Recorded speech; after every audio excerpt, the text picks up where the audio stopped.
Hi guys, this is Dr. Baker and today on Mug Madness we'll learn how to make an espresso mug cake. This is the perfect caffeine fix for you. So let's get started. Firstly, take some milk and some instant coffee powder and give it a good mix until it becomes a smooth paste.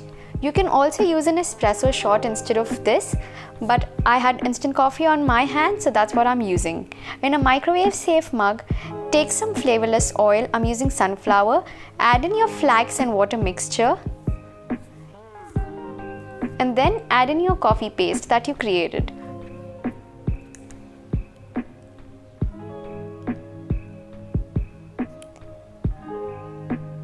Add in your sugar and give it a good mix. It smells so good, I can still smell the coffee. So to your flour, add in baking powder and mix it to the mug and give it a very good stir until everything is combined and smooth. It smells heavenly. Now microwave it for 60 seconds. It should spring back to touch and it's ready to eat. I hope you guys make it and enjoy it. Thank you for watching. For the complete recipe, head on to my website.